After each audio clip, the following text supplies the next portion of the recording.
My name is Lon Safko, co-author of the Social Media Bible, published by John Wiley & Sons, the most comprehensive book ever written on the subject of social media. And today we're here with Dharmesh Mehta, who is the Director of Product Management for Windows Live Instant Messaging. And we're going to be talking about social networking, and we're going to be talking about microblogging and messaging. So, Dharmesh, please, tell our listeners a little bit about who you are and what you do at Microsoft.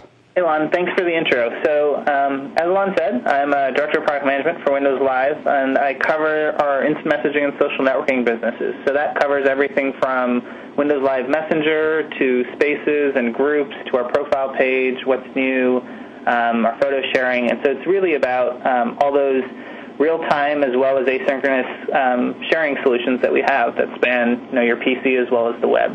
Wow, that's a big mouthful. Can we talk more, specifically about Windows Live Messenger? The more research I do on this, and I've done quite a bit of it for the book, I'm impressed. This is really an incredible product. Can you tell us more about this? So Windows Live Messenger has been around about 9.5 years now. We originally launched it back in 1999, and it was pretty much focused on just being an IM chat solution. But what you've seen over the years is, as we've continued to grow, we turned that from text chat and added voice and video. We then added photo sharing and games.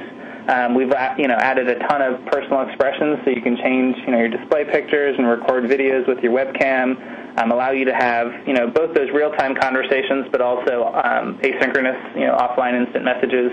And today, Windows Live Messenger is actually used by more than 325 million people worldwide. And so It's come a long way over the last 9.5 years, and we hope to see that growth continue.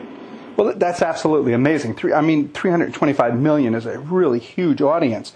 And it's not just IM, from what I'm hearing. I mean, you can send files, you can send video, you can send photographs, and is it just as easy as drag and drop? Yep. So you have your contacts in your Messenger main window, and you can start a chat with them. And it's not just about chat. You can share files, just drag them right into there. And actually, one of the latest things we just added is a really rich photo sharing. So you drag photos in, you can look at a set of photos with one of your buddies, or you can at the same time change what photo you're looking at while you're commenting and chatting about them. You can save them to your desktop, or you can save them up to the cloud and share them through SkyDrive and have them permanently shared up where others can see them. And again, you can share that just with a couple of your contacts, or you can open it up to the whole internet. And again, that's one of the things that I find absolutely amazing is really you're taking the best of so many different social media tools. You got the IM, you got the photo sharing, and you're actually combining it simultaneously. So you can get people simultaneously on the same call and look at photographs and discuss them and save them and edit them, and all at the same time? Yep, completely agree with you. It's actually for a while, people felt like, you have this siloed photo sharing application and you have this siloed IM application and your siloed email application. But really, you're people, and you have one set of people you want to interact with. Some you might want to do some things with, and some another set of things. But whether you're in IM or you're up on the web or you're on your mobile phone, we want to make sure you can get to your stuff. So whether that's photos or files or being able to have real-time chat, we kind of want to bring that context to you wherever you happen to be. And there's another key word. I just finished writing the chapter on mobile, and I had absolutely no idea the impact that mobile cellular phones are going to have on social networking and social media. And your technology is also available and compatible with mobile phones? Yep. So we offer a couple different things on mobile phones. So the first is, for our PC users, when you're there chatting with someone and all of a sudden they go offline because they're no longer on their PC, the fact of the matter is many of those people are actually online on their phone, and they can receive SMS alerts. And so we have connections from the PC and the web messaging experiences straight to your phone. And so that's the first one. But the one that I'm more excited about, and it continues to be growing really rapidly, is about the fact that when you're on your mobile phone, you now actually have far more phones that are data capable. And so whether that's browse services for IMing and photo sharing, whether that's doing little microblogging and updating your status, or even on some of the higher-end phones, whether it's Windows Mobile or BlackBerry or Nokia, and actually having rich client applications. Obviously we have to design them slightly differently. The context is different. There's a different user experience because of the fact that you're always reachable on your phone, but you may not want to always be reachable. Mm-hmm. But it's actually really exciting what's happening on the mobile phone, and it's it's two things. It's one, bringing the things that people have been doing on PC and the web and extending them to the phone. But then in some countries, users are coming online on the phone, and they may never, ever get on a PC and may never get, download apps onto a Windows PC. But you want to make sure they can have those great mobile experiences straight from their phone. Yeah, and that's really exciting, too, is that that you guys do support mobile phone technology, because in some previous interviews with Flickr and Amanda Vega, I learned that there's actually 3 cell phones for every human being on the planet right now. Yep. That's amazing. And also, one of the things that I didn't realize is that in third world countries and countries not quite as affluent as Europe and the United States, a lot of people simply can't afford PCs, so their entire life, all of their communication, their web browsing, their email, everything has to be done on a cell phone. It's kind of their all-in-one technology. Yep, completely agree. And it's interesting the different scenarios you encounter in some of these countries where your phone not only becomes, SMS on your phone becomes not only just a way to have short chats with people, but it's also a great way of getting little bits of information. So you send a short, SMS text message and you get the weather, you get your latest calendar appointment, or you find out, do a web search. So these are all things that, are done slightly differently depending on the type of phone you have and the type of user you are. And mobile is actually a really exciting space for us, just from amount of growth and amount of, different possibilities that are coming. So that's pretty cool. So I'm sitting here working on my PC, and I'm chatting with somebody, I'm looking at photographs, and then I have to leave to go to a meeting. I can actually just pick up the conversation from my cell phone while I'm driving in the car. Yep. Continue it on from your car, and you can actually have those pictures there with you, too. That's absolutely terrific. I love that. Wow. What's your typical demographic? Who is actually using Windows Live Messenger? So Windows Live Messenger today, those 325 million people span the world. And so we are actually far more of an international company than just being U.S.-focused than some of the other instant messaging companies. And, in terms of demographic, it spans everyone. So it's all the way from, young teens to even younger than that, all the way up to, adults and seniors. We recently did some report looking specifically at a fast-growing demographic of the 70-plus population that's, starting to come online and wanting to chat with their grandkids and share photos and talk to them. And it's interesting how, IM, which once upon a time was really just, restricted to almost a college student and, very young age range, has really brought in to pretty much all people on the planet. Well, that's one internet connected. Yeah. And the two things that I heard you mention is that you hear older generation. And when we did the research for the Social Media Bible, what we found is that you're absolutely right. The young kids who grew up on all this technology, this is kind of second nature to them. The Generation Ys and the Generation Xs, they're with it, but they're more kind of email-ish. But then when you actually get it into 50 and above, the people have a tendency to be a little apprehensive. But you're saying even retired people, grandparents are using it. So it means that this is a really easy technology to get into. Yeah, and I think, completely agree with you that at first reaction, some of the older age ranges can be a little apprehensive, but I think some of the things we found work really well and really get people in is, just some of the basics of, hey, we've got a webcam and we can now have a web chat, and although I live on the other side of the country, I can have a real interaction with my, kids and grandkids. I can share photos with them. I can have a photo frame that's constantly syncing pictures with the cloud and pulling down the latest things that my grandkids are publishing from their mobile phone. And it's some of those scenarios that really sell some of the folks that have been a little more apprehensive about technology. Yeah, and the fact that it's easy, that's what I really... You got to make it easy. Yeah, you really do.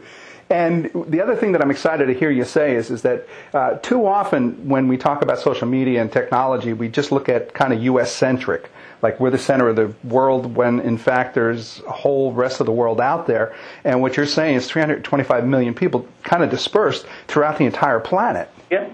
And I'd say, more than 85% of those are actually outside the U.S. And it's an interesting trend that you talked about. Often sitting here in the U.S., we get very U.S.-focused, and we often think that a lot of technologies start here in the U.S. and spread to other parts of the world. But, going back to that discussion we had on mobile, some of the most interesting things in mobile are actually happening in Asia, whether that's Japan and South Korea or in India and China, where users are coming online on mobile and may never use a PC. So I think there's a ton that from a global perspective, we're learning and discovering from other players, other competitors, and companies just around the world. Wow. So because this is really such a simple technology, there really isn't any language barriers here. Nope. So we support over 55 different languages in a variety of different countries with different dialects, and it's actually one of the great things that we can do here at Microsoft, just because we're used to this. Hey, we're a global company, and we know how to localize, and not just localize from a language perspective, but it's also the experience. And so what instant messaging looks like here in the U.S. might be very different than what a Korean user or a French user wants to see. For instance, in France, you look at a lot of our instant messaging experiences, and there's far more media and content in there. And so it's about video sharing, and it's about keeping up to date on the latest celebrities, whereas here in the U.S., instant messaging is a little bit more focused on just core communications. And so, again, it's that regional flexibility, not just in language, but also in how the users in that country want to experience the product. And because this technology is so flexible, you don't have to hit any cultural barriers either. Exactly. And as is so key to social networking, you got to figure out how we balance what we do, as a global company, but then where we let developers and partners plug in, and again, just extend those experiences more and more. That's cool. Because the Social Media Bible really is intended as kind of a business book, is there businesses actually using Windows Live Messenger? Yep, so there's two big ways that businesses use Windows Live Messenger. The first is, in every business, the folks sitting at every desk, the IT end users, are really consumers when they leave work. And so we got to make it really easy for IT pros to be able to manage, deploy, and get Windows Live Messenger on those desktops, whether it's from an OEM or on their own, and then be able to manage them through things like group policy. Because when you're at work and you're talking to one of your coworkers, you want to be able to show them the same photos that you were showing one of your other friends. You want to be able to get in touch with the same set of contacts, whether that's your family or your friends or other people you interact with. So we definitely do that. The second thing you see is there's a lot of instant messaging and social experiences that are more designed for enterprises, whether that's things like Office Communications Server and IBM Same Time or SharePoint services, things like that. And those are great for a lot of larger businesses that often want to, create an entire infrastructure and manage it. But for smaller and mid-sized businesses, often they're just looking for a light instant messaging solution. And so Windows Live Messenger is great for those guys too. It not only gives them, again, the chat and everything, but some of the things they really value is, those file sharing and kind of calendar management and being able to post files up to the cloud and have private file storage just for their company. Those are things we try to make really easy too. So if I was working with a team within an enterprise, let's say either a design team or even a marketing team, and I was traveling, I could have them in a group, and I could instant message them ideas and keep everybody kind of communicating and exchange files? Yep, and actually groups is one of the things that in our latest release we've actually invested in a lot. And so it's not only all the things you described, but that group could be a persistent, group in your experience. And so every time anyone in that group comes online, you can chat with everyone with one click all at the same time and have like a virtual chat room. And then you have your own kind of file store in the cloud where whether it's sharing documents or sharing photos or keeping a group calendar, and you can have those all in the cloud. You can have them, through Messenger, or you could, integrate them into Outlook. And so if you happen to sit in Outlook all day, but you want to get into your Windows Live Messenger contacts or your calendar, you can pull all those straight into Outlook too. Wow. So really, this is for everybody from the entrepreneur up to a Fortune 500 company. Yep, we definitely go for the breadth. Yes, you do. Geez. And you and I understand the term cloud, but for some of the other listeners who aren't quite familiar, can you just define putting your stuff and recalling it from the cloud? Yeah, so I would just generally describe the cloud as it's almost like a hard drive in the internet somewhere. And so that hard drive, you might decide, hey, everyone can access that hard drive, and it's a set of files and photos and experiences, and anyone can get to it, or I can decide it's my private hard drive, and I'm the only one who can get there, or something in between, where some people maybe can see it and other people can edit it. But it's the internet almost ether that's out there, that's where all the websites and all the file storing and photos and everything live. Okay, so it's kind of like having an internet hard drive. So if I'm on the road, let's say, and I'm in Miami and I need to access some photographs, all I have to do is just use my instant messaging and just pull them off. Yep, so through Windows Live you could pull them off, and they'd be sitting in SkyDrive, and you might be able to do that you might want to do that from your PC when you're traveling, or you might want to do it from your mobile phone. And again, it's how you make that really easy no matter where you are, because it's your hard drive, right? They're your files, your photos. You should be able to get to them when you want. That really is easy. Let me ask the ultimate question here. So is the SkyDrive an expensive service? So SkyDrive is free. SkyDrive is completely free, and actually we just announced that SkyDrive is going up to 25 gigs. So Whoa. 25 gigabytes of storage for free.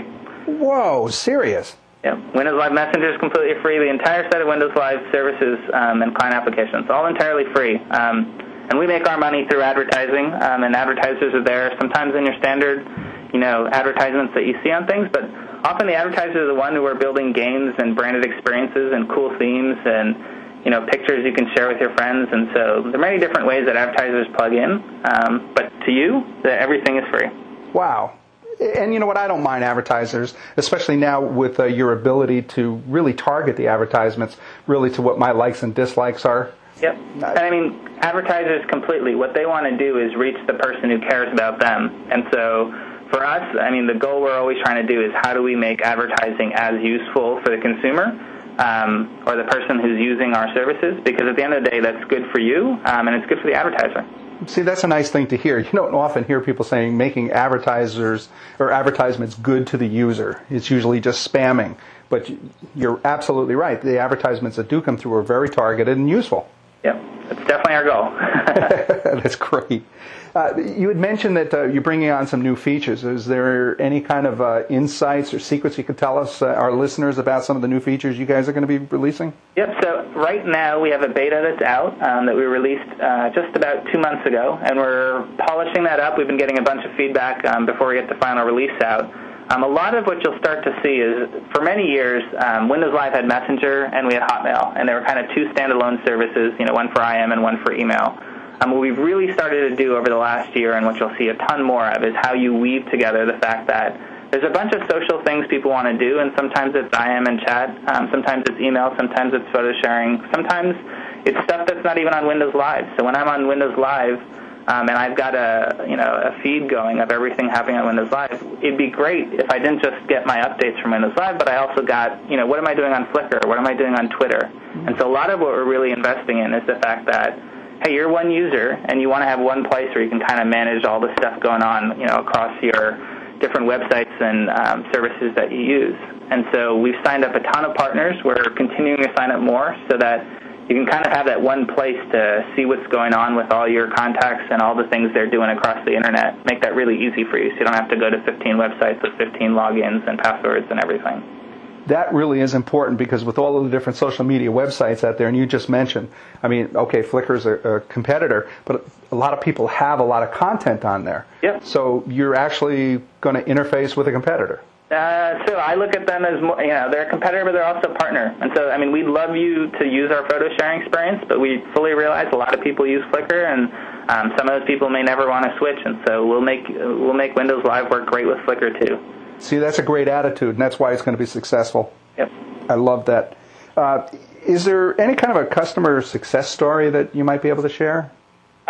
So one of my favorites is actually one of the folks that works for me. It's actually a funny story about Windows Live Messenger. He, one of his best friends, back when he was in graduate school, met a woman, and the two of them met, and they exchanged IM, addresses, and they started chatting, and they were just friends. And there was one night where they just started talking and maybe flirting a little, and they considered that their first date, where he actually asked her out right over Messenger.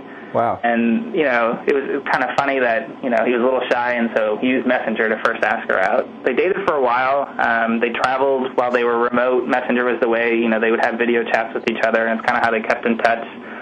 Later they got engaged, and, they were getting close to their wedding. And as they were getting ready for their wedding, people start getting sentimental and thinking back on, what are all the things we've done, or what are the experiences really shared that we want to relive. And Messenger was actually one of the things. And so, just before the wedding, they planned to have one final date on Messenger. And so it was just a funny story and a great example of how, something so simple as just, an IM application that's become so much more. And it's really about how people stay in touch, lets them express themselves, and really, really brings people together, sometimes into permanent bonds of marriage.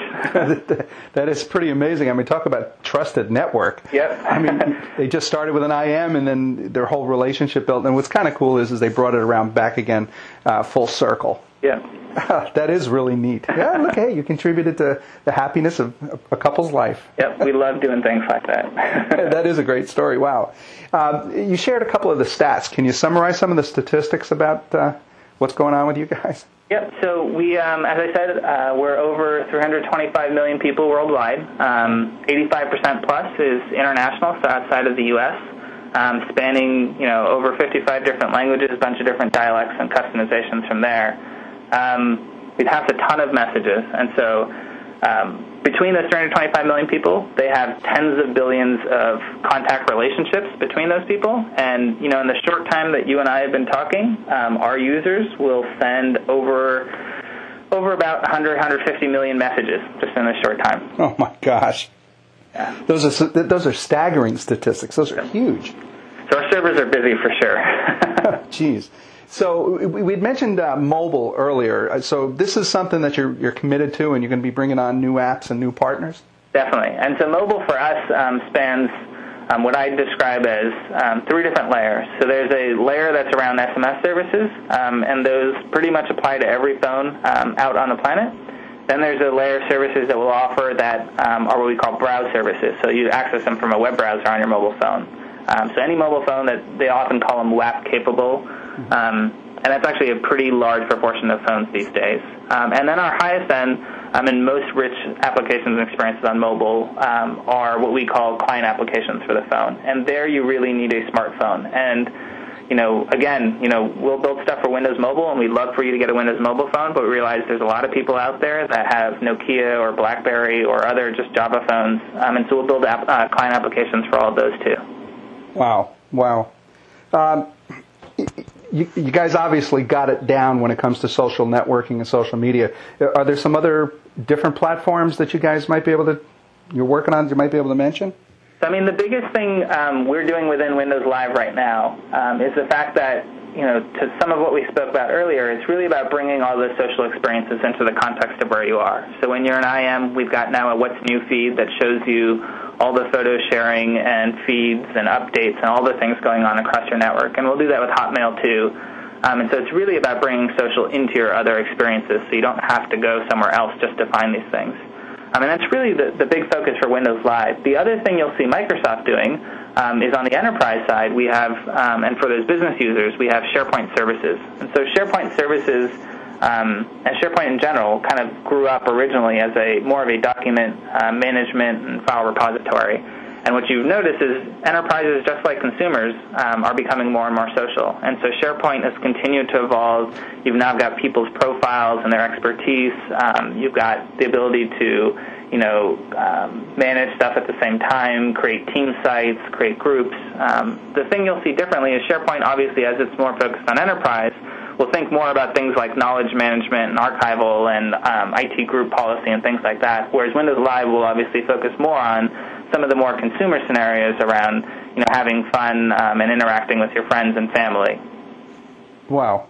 Okay, so not only do you have products specifically for consumers, and then you have this crossover of the live messaging that small businesses and even large businesses can use to keep in touch with their teams, but then you've got an entire enterprise division that's really taking social media and social networking as serious. Yep, definitely. And the thing is, there's some fundamental stuff between the two that's the same, and so, whether it's like, hey, you want to have one login and one password, or, files are files, and so you want to be able to get to those files from either. And so we'll make some of those connections very easy between the two, but there are definitely some differences too. So, the policy and archiving requirements for a legal firm are quite different from what, my mother would need when she's sharing photos with me. And so probably won't show up in our consumer experiences, but definitely would show up in our enterprise experiences. True. Okay, so, I can't wait to take advantage of these services. 25 gigabytes and IM messaging and video and everything that we discussed, plus it's absolutely free. That's the thing that's amazing. That's what I love about social media. The next question, obviously, is how does somebody get started? Where do they go? Yep, so the first place you should go is download.live.com. That's where you can download all of our client applications. The latest beta is currently sitting there, and that will soon, very soon, be updated to our final version.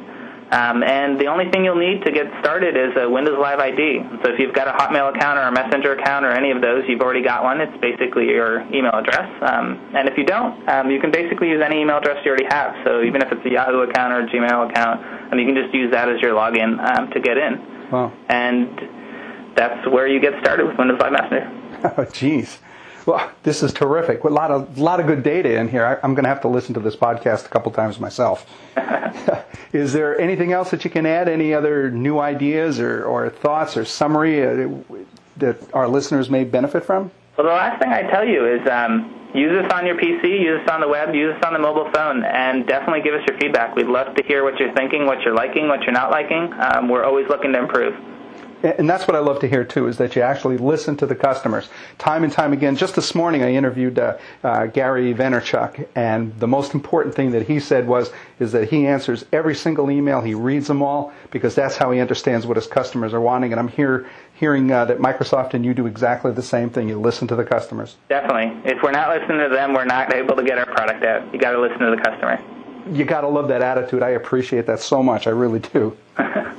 So in closing, Dharmesh Mehta, thank you so very much for being here. No, thank you for having me. Geez, and this has been Dharmesh Mehta, the Director in Product Management for Windows Live Instant Messaging, and this was totally cool, talking about community building and instant messaging. This is so cool. Thank you. Well, thank you, and I'm looking forward to seeing the Social Media Bible. I appreciate that. And this has been Lon Safko, the co-author of the Social Media Bible. Be sure to check out our other valuable social media tactics, tools, and strategies that can be found in the Social Media Bible book and its companion website, www.thesocialmediabible.com. And for more information about me, Lon Safko, please visit www.lonsafko.com. And again, Dharmesh, thank you again for taking the time. No problem, anytime.